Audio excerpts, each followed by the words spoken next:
ఇప్పుడు మామూలుగా దీంట్లో పార్లమెంట్ స్టాండింగ్ కమిటీ ఒక నివేదిక ఇచ్చారు. ఇది flight duty time limitation norms. దీన్ని అమలు చేయాలని చెప్పారు. దీంట్లో మెయిన్గా పైలట్లు, ఇతర క్రూ సభ్యులందరికీ అంతర్జాతీయ ప్రమాణాలకు అనుగుణంగా విశ్రాంతి, మళ్ళా డ్యూటీ, ఇవన్నీ కూడా భద్రత, ఇవన్నీ కూడా మేనేజ్ చేస్తారు. అయితే ఇక్కడ ప్రస్తుతం పనిచేస్తున్న సిబ్బందికి ఎక్కువ విశ్రాంతి ఇచ్చినప్పుడే అదే సర్వీస్ నడపడానికి ఎక్కువ సిబ్బందిని నియమించుకోవాలి. అది ఇండిగో చేయలేకపోయారు. ఇండిగో 65% వాళ్ళవే ఫ్లైట్స్ వచ్చాయి. దీనివల్ల తక్కువ ఖర్చుతో తక్కువ సిబ్బందితో నడిచే సంస్థగా వాళ్ళు ముందుకెళ్ళిపోయారు.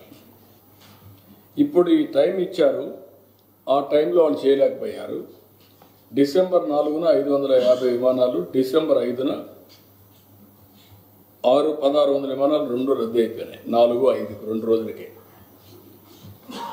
దీంతో రోస్టర్ని సరిగా మేనేజ్ చేయకుండా పోవడం, ఒకటొకటి రియాక్షన్స్ రావడం, చైన్ ఆఫ్ రియాక్షన్స్ రావడం, దీనివల్ల పబ్లిక్ కూడా చాలా ఇబ్బంది పడే పరిస్థితి వచ్చారు.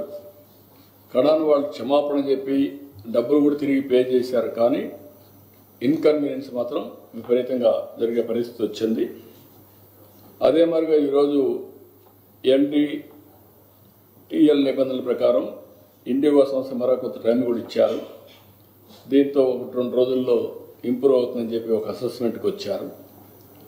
అల్టిమేట్గా సేఫ్టీ, ఇప్పుడు నా హెలికాప్టర్ కూడా ఇన్ని గంటలు చేసిన తర్వాత they are not authorized to go for piloting. ఇలాంటి నిబంధనలు ఉంటాయి.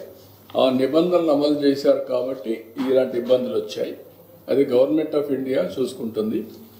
ఇక్కడ నేను సూపర్వైజ్ చేయడం లేదు, అది గవర్నమెంట్ ఆఫ్ ఇండియాలో ఉంటుంది.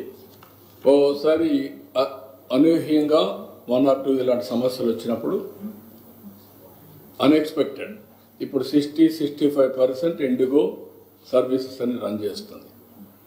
మేజర్ మోనోపలీ కింద, మేజర్ ప్లేయర్ కింద వాళ్ళు ఉన్నారు కాబట్టి ఇలాంటి సమస్యలు వచ్చాయి. దాన్ని గవర్నమెంట్ ఆఫ్ ఇండియా సార్ట్అవుట్ చేస్తుంది. I have confidence. It's okay. కానీ మా party MP answerable to parliament, answerable to honourable prime minister. కాబట్టి ఇక్కడి నుంచి నేను ఏదో మానిటర్ చేస్తాను every day to day. Party MP, it is NDA government. ఇప్పుడు మాకు సత్య ఉంటాడు, ఇక్కడ మంత్రిగా పనిచేస్తారు. గవర్నమెంట్ ఆఫ్ ఇండియా లేదంటే బీజేపీ, ఆల్ ఇండియా బీజేపీ ఈయన తప్పు చేస్తే వాళ్ళని నేను అడగలేను కదా. అది తప్పని కాదు, టెక్నికల్గా ఫెయిల్ అయినా ఇలాంటివి ఉంటాయి. దాన్ని వాళ్ళు హ్యాండిల్ చేస్తారు స్మూత్గా.